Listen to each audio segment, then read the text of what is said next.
Thumbnail से title सबको समझ आ गया है। आज हम डिस्कस कर रहे हैं एसएससी एमटीएस के प्रीवियस ईयर क्वेश्चंस में से कुछ क्वेश्चंस जो कि स्पेशली इंग्लिश के सिलेबस में से है। इंग्लिश वाले सेक्शंस आपके एग्जाम में आए थे, जिसमें हम टॉपिक्स इंक्लूड कर रहे हैं इडियम फ्रेजेस वाला, one word substitution, spelling mistakes वाला आता है, सिनोनिम, एंटोनियम। इस तरह के टॉपिक से जितने भी क्वेश्चंस आए हैं, जितने भी नहीं, हालांकि लास्ट टाइम जो कोई एग्जाम हुआ था उसमें से कुछ क्वेश्चंस आपके सामने ला रहा हूँ। पर्पस समझो पहले, फिर हम वीडियो को पढ़ना स्टार्ट करेंगे। पर्पस ये कि आपको ये बताना चाहता हूँ कि एसएससी एमटीएस का जो एग्ज़ाम है वहाँ पर जो ये वाले टॉपिक है, इनसे जो क्वेश्चन है वो किस लेवल के आते हैं। इजी लेवल होता है, मॉडरेट लेवल होता है, डिफिकल्ट लेवल होता है। आपको आइडिया लग जाए और आप उस हिसाब से तैयारी करना स्टार्ट कर दो, क्योंकि इस बार डिसाइडिंग फैक्टर आपकी सिलेक्शन या तो जीके के हिसाब से हो गई और इंग्लिश के हिसाब से होने वाली है। तो जीके इंग्लिश दोनों पे ही आपको ज़्यादा मेहनत करनी होगी। और इंग्लिश की अगर हम बात करेंगे, ये सारे टॉपिक्स अगर हम मिला देंगे तो इन सभी टॉपिक्स को मिला दीजिए, कम से कम मैं मिनिमम आपको बोल रहा हूँ 5 से 6 क्वेश्चन आपके जरूर बनेंगे। मिनिमम बता रहा हूँ, मिनिमम 5 से 6 क्वेश्चन तो बनने ही बनने हैं। सिर्फ इन टॉपिक्स की मैं बात करूंगा, ज़्यादा से ज़्यादा 8 से 10 भी बन सकते हैं। मिनिमम 5 से 6 क्वेश्चन बनने ही वाले हैं। इसका मतलब ये एक डिसाइडिंग फैक्टर का काम वहाँ पे कर सकते हैं। और इन टॉपिक्स पे अगर आपने अच्छा होल्ड कर लिया, ये क्वेश्चन अगर आपके सही हो गए, तो इंग्लिश में कम नंबर लेने से आपको, ज़्यादा नंबर लेने से आपको कोई नहीं रोकने वाला है। स्टार्ट करते हैं। और एक बात मैं आपको और क्लियर कर दूं, यहाँ पर इंग्लिश के वोकैब की हम क्लासेस ऑलरेडी स्टार्ट कर ही चुके थे, आने वाले टाइम पे दोबारा स्टार्ट करने वाले हैं। ये भी मैं इंग्लिश की जो प्लेलिस्ट बनाई गई है वहाँ पर वीडियो ऐड कर दूंगा। और थोड़ा सा टाइम और लेना चाहूँगा, आपको बताना चाहूँगा। ये जब मैं क्वेश्चंस देख रहा था एमटीएस प्रीवियस ईयर वाले, तो वहाँ पर कुछ बातों का एनालिसिस करा कि इसमें से कुछ क्वेश्चंस ऐसे दिखे, वन वर्ड सब्स्टिट्यूशन की बात कर लो या ये इडियम फ्रेजेस की बात कर लो, जो एसएससी सीजीएल के एग्जाम में आए हुए थे 2017-18 में। अगर आपके पास पेपर होंगे तो आप खुद भी जाके वेरीफाई कर लेना, क्रॉस चेक कर लेना। कुछ इडियम फ्रेजेस इवन जो आज की वीडियो में कुछ दिख जाएंगे ऐसे, जो एमटीएस एग्जाम में भी आए हुए हैं और यहाँ पर भी आए हुए हैं।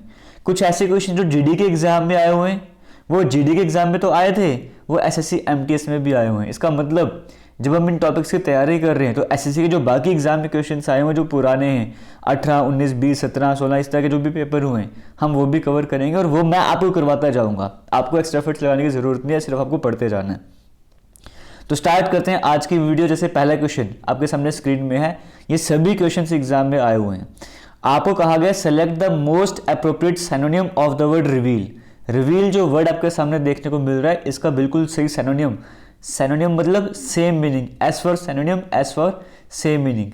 इसका एक एग्जैक्ट या जो सही आपको सेम मीनिंग देखने को मिल रहा है वो कौन सा, आपको वो बताना है। तो रिवील वर्ड आपके सामने देखने को मिल रहा है। रिवील का मतलब क्या होता है ना, कोई बात रिवील करना, डिस्क्लोज कर देना।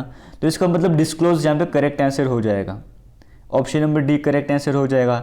अब आपका इंग्लिश का लेवल कैसा है, आपको उसके हिसाब से देखना है कि पेपर डिफिकल्ट सेट हो रहा है या इजी सेट हो रहा है। बट मैं बताना चाहूँगा इजी लेवल के क्वेश्चंस भी आते हैं, मॉडरेट भी मिलेंगे, कुछ हद तक बड़े कम डिफिकल्ट भी मिले, लेकिन इजी से मॉडरेट लेवल चलता ही चलता है। सेकंड क्वेश्चन आपके सामने है, select the most appropriate antonym of the word invigorate. ये जो वर्ड आपको देखने को मिल रहा है, इसका अपोजिट मीनिंग आपको बताना था। तो इसके तो सेम मीनिंग अगर आता तो एनर्जाइज आप बोल सकते थे, सेम मीनिंग है। लेकिन अपोजिट बोला उसका उल्टा, तो एनर्जाइज का उल्टा क्या, वो थकावट भरा है ना, टायर्ड वाला। तो यहाँ पे टायर मतलब टायर्ड वाला देखने को मिल रहा है, option number C correct answer हो जाएगा। तो देखो, एक ये वर्ड जो बड़ा कॉमन है, आप सभी ने जरूर सुना होगा, रिवील वाला। और एक जो ये वर्ड आपके सामने का, ये हो सकता है आप में से कई ने ना सुना हो। तो इजी लेवल भी है, मॉडरेट लेवल के क्वेश्चन भी यहाँ पर देखने को मिलते हैं। अब जैसे देखो, ये क्वेश्चन आपके एग्जाम में आया हुआ है, select the option that corrects the misspelled words in the given sentence. Sentence दिया गया है, इसमें कुछ स्पेलिंग मिस्टेक है। एक ऑप्शन ऐसा जहाँ पे सभी स्पेलिंग सही है, आपको वो देखना होगा। जैसे यहाँ पर देखेंगे, I should secure some company for my lonely hours. यहाँ पे सिक्योर के स्पेलिंग भी गलत हैं, लोनली के स्पेलिंग भी गलत हैं। एक ऐसा ऑप्शन होगा जहाँ पे सिक्योर के स्पेलिंग भी सही होंगे, लोनली के भी होंगे। इसमें तो सिक्योर के स्पेलिंग ही गलत हैं, इसमें भी सिक्योर के स्पेलिंग गलत हैं। ऑप्शन नंबर सी में भी सिक्योर के स्पेलिंग गलत हैं, सिर्फ ऑप्शन नंबर डी ही बचा, तो वो करेक्ट आंसर हो जाएगा। यहाँ पे सभी के सभी स्पेलिंग सबको सही देखने को मिल रहे हैं। आगे चलते हैं, select the most appropriate antonym of the given word pragmatic. ये जो प्रेगमेटिक वर्ड आपको देखने को मिल रहा है, इसका सही एंटोनियम क्या होगा। एंटोनियम मतलब उल्टा मीनिंग, इसका उल्टा मीनिंग आपको बताना है। देखो, प्रेगमेटिक का मतलब होता है प्रैक्टिकल, है ना। प्रेगमेटिक का मतलब एक मतलब प्रैक्टिकल भी होता है, तो इसका उल्टा मीनिंग इम्प्रैक्टिकल हो जाएगा। इसका मतलब प्रैग्मेटिक का जो एंटोनियम है ऑप्शन के हिसाब से इम्प्रैक्टिकल हो जाएगा। ऑप्शन नंबर सी बिल्कुल सही आंसर हो जाएगा। Select the most appropriate meaning of the given idiom kill two birds with one stone. अब इसका मतलब क्या है kill two birds with one stone? इसका अप्रोप्रिएट मीनिंग आपको बताना, हालांकि आप पढ़ के भी बता सकते हो। यहाँ पर आपको देखने को मिल रहा है मेक पीस है, to achieve two things by doing a single action, दो चीजें अचीव करने के एक्शन करके, है ना। नाम से भी पता लग रहा है kill two birds with one stone, है ना। तो इसका मतलब option number D correct answer हो जाएगा। आगे चलते हैं। Select the most appropriate synonym of the word reliable, है ना। रिलायबल मतलब जिस पर विश्वास कर सको, डिपेंड रह सको, इस तरीके से करके। तो उसका सेम मीनिंग अगर आप देखोगे तो ऑप्शन में से डिपेंडेबल देखने को मिलेगा, वो करेक्ट आंसर हो जाएगा। करेक्टली स्पेल्ड वर्ड, सही स्पेलिंग इनमें से कौन से आपको वो बताना है। एक्सेप्शनल की स्पेलिंग नहीं सही है, डिसीव की स्पेलिंग बिल्कुल सही है, DECEIVE ऑप्शन नंबर बी बिल्कुल करेक्ट आंसर हो जाएगा। बाकी मॉर्टल और अपीयरेंस की स्पेलिंग में आगे चलते हैं, नेक्स्ट क्वेश्चन की बात करते हैं। एक इडियम आपके सामने है to blaze the trial, to blaze the trail, इसका आप सही मतलब क्या हो जाएगा? इसका मतलब तो कोई आप काम स्टार्ट करने जा रहे हो, चाहे मूवमेंट क्यों ना हो, तो option number C correct answer हो जाएगा।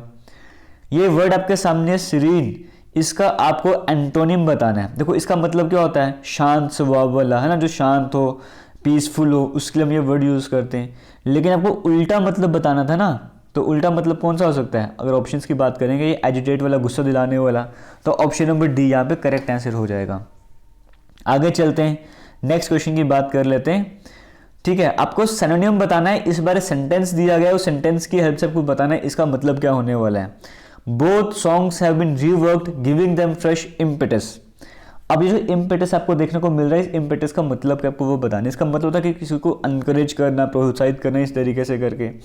तो इसका एंटोनिम मतलब उल्टा वर्ड आपको बताना था, तो उल्टा वर्ड इसका क्या हो सकता है? अगर ऑप्शन के हिसाब से बात करेंगे तो incitement, option number D correct answer हो जाएगा। आगे बढ़ते नेक्स्ट क्वेश्चन की बात करते हैं।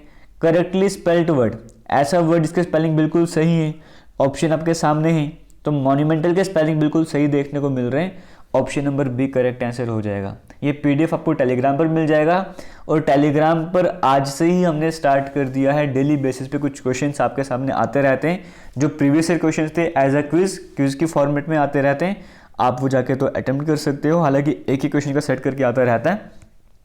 डिस्क्रिप्शन बॉक्स में टेलीग्राम का लिंक मिलेगा, वहाँ पे जाकर टेलीग्राम को आप ज्वाइन कर सकते हो। साथ ही साथ डिस्क्रिप्शन बॉक्स में आपको SSC MTS टेस्ट सीरीज का लिंक भी मिलेगा। उस टेस्ट सीरीज में डेली बेसिस पे कोई ना कोई टेस्ट अपडेट होता रहता है, और साथ ही साथ आने वाले टाइम पे कई सारे फुल मॉक टेस्ट भी आपको देखने को मिल जाएंगे। अभी फिलहाल subject wise daily test update होते रहते हैं, और ग्रुप भी वहाँ पे अलग से है, तो आप MTS के टेस्ट सीरीज को भी ज्वाइन कर सकते हो। प्राइस सिर्फ 99 रुपीज़ का है। आगे बढ़ते हैं, नेक्स्ट क्वेश्चन की बात करते हैं। यहाँ पर कहा गया है, फिर से वन वर्ड सब्स्टिट्यूट वाले क्वेश्चन आपके सामने आ गए। इसके लिए एक वर्ड आपको बताना है।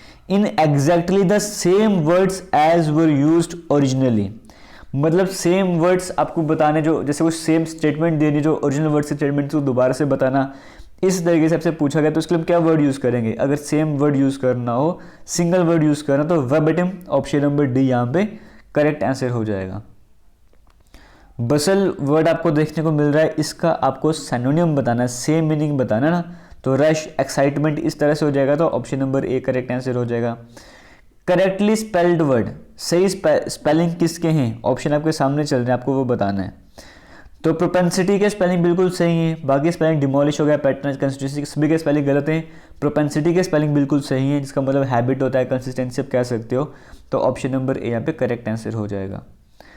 ऑब्सक्योर का आपको एंटोनियम बताना है, वो क्या हो जाएगा? मतलब कंफ्यूजन हो गया, कंफ्यूजन का एंटोनिम आपको बताना है, तो वो क्या हो जाएगा? ऑब्वियस ही बात हम बोलते हैं ना, तो obvious, confirm, option number A correct answer हो जाएगा। एंड आई ओपनर का ये आपसे इडियम पूछ लिया हुआ, तो आई ओपनर का मीनिंग क्या होता है आपसे वो पूछ लिया है। ऑप्शन आपके सामने है, आपने बताना है करेक्ट आंसर क्या हो जाएगा। तो भाई आई ओपनर में जो तुम्हारे आंखें खोलने का मतलब, इसमें यह नहीं कि आंखें खोल रहा है, मतलब एक शॉकिंग रिवील, कोई चीज़ आपके सामने रिवील हो चुकी जो शॉकिंग है ना, तो ऑप्शन नंबर बी वाली चीज़ करेक्ट आंसर हो जाएगा। फिर से वन वर्ड सब्स्टिट्यूशन आ चुका है। एन अनलाइकली चांस और occurrence especially a piece of good luck, तो इसका आपको वन वर्ड सब्स्टिट्यूट बताना क्या हो जाएगा? ऑप्शन आपके सामने है, मतलब कोई चीज़ सरप्राइजिंग रिजल्ट सामने लेके आए आपके लिए, उसके लिए आप वही कह सकते हो, सेम टू सेम, तो fluke, option number C correct answer हो जाएगा। सिनोनिम बताना आपको एम्फेटिका एप्रोप्रिएट साइनोनिम सेम मीनिंग क्या हो जाएगा, ये आपको बताना है। तो देखो इसका मतलब क्या होता है, जो एनर्जी से भरा हो, कुछ कुछ एक्सप्रेस करना बड़े स्ट्रॉन्ग वे में, ये होता है एम्फेटिक। इसका सेम मतलब अगर हम ढूंढेंगे तो वो विग्रस देखने को मिलेगा। Option number A correct answer हो जाएगा। करेक्ट स्पेलिंग किसके हैं इन चारों में से आपको वो बताना है। तो पेनिट्रेट के स्पेलिंग बिल्कुल सही है, option number D correct answer हो जाएगा। तो अभी तक आप देख रहे हो मिक्स तरह के क्वेश्चंस देखने को मिल रहे हैं, कुछ इजी हैं, कुछ मॉडरेट लेवल के भी हैं। तो अब आपको क्या पता ज़्यादा डिफिकल्ट लग रहे हो या बिल्कुल इजी लग रहे हो, बट मेहनत करनी पड़ेगी। ये जो टॉपिक है पूरा वोकैब वाला, ये हम डेली बेसिस पे लाने का सोच रहे हैं, बस आपके सपोर्ट की ज़रूरत है, वीडियोस को शेयर करते जाना है। फिर आपसे सिनोनिम पूछा गया है अंडरलाइन वर्ड का। Many celebrities encourage young children. देखो एनकरेज कोई डिफिकल्ट तो है नहीं है, एनकरेज का आपको सिनोनिम बताना, तो स्टिमुलेट ही हो जाएगा ना। Option number B correct answer हो जाएगा। ये आपके सामने वर्ड आ चुका है स्क्रीन में, इसका अप्रोप्रिएट सिनोनिम सेम मीनिंग क्या होगा आपको वो बताना है। ये मैं टास्क आपको देख रहा हूँ, कमेंट सेक्शन में कमेंट करके आंसर बता दो इसका। आगे फिर से मिसस्पेल्ड वर्ड है ना, जो स्पेलिंग जिसमें ठीक होंगे वो आपको ऑप्शन सेलेक्ट करना है। We have to rely on a meaningful content now. Content के स्पेलिंग भी गलत हैं, रिलाई के स्पेलिंग भी गलत हैं, तो ये ऑप्शन नंबर ए तो गलत हो गया। बी में रिलाई ठीक है लेकिन कंटेंट के स्पेलिंग गलत हैं। सी में भी कंटेंट के स्पेलिंग गलत है, तो ऑप्शन नंबर डी बचा वही करेक्ट आंसर हो जाएगा। सारे स्पेलिंग इसमें ठीक हो जाएंगे। आगे बढ़ते हैं, नेक्स्ट क्वेश्चन की बात करते हैं। क्वेश्चन रिपीट होगा, इसको छोड़ देते हैं, ठीक है। मोस्ट अप्रोप्रिएट एंटोनियम, इस बार आपको जो सेंटेंस में जो अंडरलाइन वर्ड है इसका आपको एंटोनियम बताना है। The ability to relax and rejuvenate promotes wellness. अब ये रिजुविनेट जो है इसका करेक्ट मीनिंग क्या हो जाएगा आपको वो बताना है। मतलब एक तरीके से इसका मतलब ये होता है ना, रिनोवेट करना या रिवाइज करना या दोबारा रिफ्रेश करना, इस तरह से कह सकते हो। तो एक तरह से आप ऑप्शन के हिसाब से देखा जाएगा तो अपडेट है, रिप्लेनिश है, सप्रेस है या रिवाइव है। रिवाइव जो तो बेटर देखने को मिल रहा है, तो वो करेक्ट आंसर हो जाएगा। एक सेकंड रुक जाओ, यहाँ पर हम कौन से क्वेश्चन तक मुझे रिजुविनेट एंटोनियम इसका पूछना था। आगे चलते नेक्स्ट क्वेश्चन की बात कर लेते हैं, क्योंकि अपडेट वगैरह तो ठीक था यहाँ पे। A group of fish, group of fish को क्या कहा जाता है, इसका करेक्ट आंसर बता देना है। ये भी वन वर्ड सब्स्टिट्यूशन से आ चुका है, स्कूल कहा जाता है। ऑप्शन नंबर डी यहाँ पे करेक्ट आंसर हो जाएगा। आगे चलते हैं, नेक्स्ट क्वेश्चन की बात कर लेते हैं। Select the most appropriate meaning of the given idiom the last straw. ये लास्ट स्ट्रॉ जो आपको देखने को मिल रहा है, इसका जो अप्रोप्रिएट मीनिंग होगा वो आपको बताना है। इस इडियम का अप्रोप्रिएट मीनिंग आपको बताना है, लास्ट स्ट्रॉ। लास्ट स्ट्रॉ क्या बात है, देखो आपके ज़िंदगी में कई सारी प्रॉब्लम्स चल रही हैं और एंड में एक ऐसी प्रॉब्लम है जो सारा काम खराब कर जाए, उसके लिए यूज़ करते हैं लास्ट स्ट्रॉ, है ना। सिंपल सा इतनी बड़ी लाइन को छोटे से 3 वर्ड्स में एक्सप्लेन कर दिया है। तो ऑप्शन की बात करेंगे, the final problem in a series of problems that makes the situation intolerable. अब ये कुछ ऐसे एंटोनियम सिनोनिम से ईडियम से जो एसएससी के बाकी एग्जाम में आए थे, सेम टू सेम यहाँ पर पूछ दिए गए। मैं ये नहीं कह रहा कि पूरा का पूरा पेपर वहाँ से पूछा जाता है, लेकिन हाँ अगर 20 क्वेश्चन है या 25 क्वेश्चन है तो 20 में से 2 से 3 क्वेश्चन ऐसे देखने को मिल जाएंगे जो किसी न किसी और एसएससी के एग्जाम में आए हुए थे।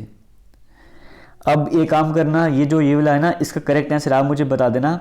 The ability to relax and rejuvenate promotes wellness, इसका जो करेक्ट आंसर जो होगा वो क्या हो जाएगा, ये आप मुझे इसका करेक्ट आंसर बताना। मुझे थोड़ा सा इसमें कन्फ्यूजन हो गया। आगे चलते नेक्स्ट क्वेश्चन की बात कर लेते हैं। लास्ट ड्रॉप भी हमने कर लिया। Select the most appropriate meaning of the given idiom castle in the air. इसका मतलब क्या होता है, आप एक ऐसा प्लान बना दो जो जैसे मतलब सपने वगैरह देखने इस तरीके से, तो अनरियलिस्टिक प्लान यहाँ पे जो इसका करेक्ट आंसर हो जाएगा। Select the correctly spelled word, सही स्पेलिंग कौन से ऑप्शन के हिसाब से देखा, येस्टरडे की बात कर रहे हैं, येस्टरडे की करेक्ट स्पेलिंग ये हो जाएंगे। तो आप देख रहे हो जो डेली बेसिस पे हम वर्ड्स यूज़ करते हैं, सुनते हैं, देखते हैं, वैसे चीज़ें भी आपसे पूछी जा रही हैं एग्जाम में। फोर्थराइट का एंटोनियम यानी कि उल्टा मीनिंग आपसे पूछा गया है ना। तो फोर्थराइट मतलब कि जैसे जो आप सोच रहे हो वही एग्जैक्टली वैसे ही बोल देना, क्लियर मैनर पर डायरेक्टली वही बोल देना, वो हो जाएगा ना फोर्थराइट। इसका उल्टा आपको बताना है, तो इसका उल्टा क्या हो जाएगा, तो डेवियस आपको देखने को मिल रहा है, डेवियस इसका एंटोनियम हो जाएगा। आगे बढ़ते नेक्स्ट क्वेश्चन की बात करते हैं। Select the most appropriate सिनोनियम। अब इस बार आपको सिनोनिम बताना था, तो एस्ट्यूट जो आपको देखने को मिल रहा है इसका सिनोनिम, ये इसका मतलब बहुत क्लियर, वेरी क्लियर, इस तरह से आप कह सकते हो। तो श्रूड यहाँ पे option number A correct answer हो जाएगा। तो आगे चलते हैं नेक्स्ट क्वेश्चन की बात कर लेते हैं। Antonym of the given word demote. Demote आप सभी को पता ना, जैसे एक बार प्रमोट करना, डिमोट उसका उल्टा होना। तो डिमोट मतलब किसी को प्रमोशन की वजह से डिमोशन दे देना, उसको उल्टा और नीचे ले जाना। तो डिमोशन का उल्टा क्या हो जाएगा आपसे वो पूछा गया, एलिवेट, ऊपर उठाना। Option number B correct answer हो जाएगा। A place for storing grain क्या कहा जाता है, ग्रेनरी कहा जाता है, हम हिस्ट्री में भी पढ़ते ही हैं, option number D correct answer हो जाएगा। स्पार्कलिंग का साइनोनियम क्या हो जाएगा, तो ग्लिमिंग हो जाएगा, option number D correct answer हो जाएगा। एडमायरेबल प्रशंसा योग्य है ना, जिसकी प्रशंसा करेंगे एडमायरेबल, इसका एंटोनियम आपसे पूछा गया है तो ब्लेम वर्थी भाई, option number D correct answer हो जाएगा। करेक्ट स्पेलिंग कौन से होंगे इंटरव्यू के, ऑप्शन नंबर बी वाले करेक्ट स्पेलिंग हो जाएंगे। A person who produces beautiful handwriting तो कैलीग्राफर कहते हैं, option number B correct answer हो जाएगा। A state of perfect balance, जहाँ पे परफेक्ट बैलेंस बना रहे उसे इक्विलिब्रियम कंडीशन कहते हैं, साइंस में भी पढ़ते हैं, option number D correct answer हो जाएगा। He certainly failed to console the new king, नए किंग को कंसोल करने में, मनाने में वो फेल हो चुका था, तो इसका उल्टा क्या हो जाएगा, agitate, option number B correct answer हो जाएगा। अब ये 2-3 वर्ड्स आपके सामने आने, जैसे ये हो गया एक, या पुल समवन्स लेग, ये करेक्टली स्पेल्ड वर्ड, साइमल्टेनियस वगैरह के करेक्ट स्पेलिंग क्या हो जाएंगे, वैरायटी का एंटोनियम क्या हो जाएगा, डिलाइटेड का साइनोनियम क्या हो जाएगा, है ना। जो करवा देता हूँ, ये आसान ही है वैसे, है ना। चलो जैसे हमने यहाँ पे हम पहुंच चुके थे, select the most appropriate synonym of the word expository. अब इसका जो करेक्ट सिनोनिम आपको बताना है, सही मीनिंग इसका क्या हो जाएगा वो आपको बताना है। ऑप्शन आपके सामने है, तो इलस्ट्रेटिव इसका करेक्ट आंसर हो जाएगा। अब इस तरह से कह सकते हो, हमको क्या बताना था, इसका सिनोनिम ही बताना था ना, है ना। तो सिनोनिम्स का इलस्ट्रेटिव ही हो जाएगा, ऑप्शन नंबर डी यहाँ पर करेक्ट आंसर हो जाएगा। आगे चलते हैं, नेक्स्ट क्वेश्चन की बात कर लेते हैं। पुल समवन्स लेग, किसी के से पुल समवन्स लेग पूछो आपको, उसका मतलब क्या हो जाएगा, किसी को तंग करना, है ना, इसी तरीके से हो जाएगा। तो tease someone, option number D correct answer हो जाएगा। करेक्टली स्पेल्ड आप वर्ड आपको बताना है, साइमल्टेनियस के सही स्पेलिंग क्या हो जाएंगे, तो साइमल्टेनियस, तो ऑप्शन नंबर बी यहाँ पे करेक्ट आंसर हो जाएगा। वैरायटी का एंटोनियम, उल्टा मतलब आपको बताना है, वैरायटी मतलब बहुत सारी चीज़ें, तो सिमिलैरिटी हो जाएगा इसका उल्टा, option number C correct answer हो जाएगा। डिलाइटेड का सिनोनिम बताना है, डिलाइट मतलब खुश होना है ना, excited, joyful, option number D correct answer हो जाएगा।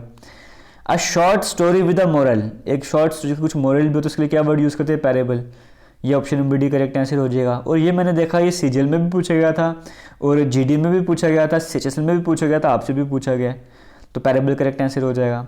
Select the correctly spelled word, executive के करेक्ट स्पेलिंग क्या हो जाएंगे, ये ऑप्शन नंबर बी वाले देखने को मिल रहे हैं, वो करेक्ट हो जाएंगे। तो इस तरीके से हमने कुछ डिस्कस करे आपसे, ये हमारा यूट्यूब चैनल है, अगर वीडियो अच्छी लगे तो वीडियो को शेयर जरूर कीजिएगा, और चैनल पर पहली बार आ रहे सब्सक्राइब भी करना। बाय हुक और क्रुक, बाय एनी मीन्स, ये बिल्कुल बेसिक वाले हैं, देखो आपके एग्जाम में ये भी पूछे जा रहे हैं।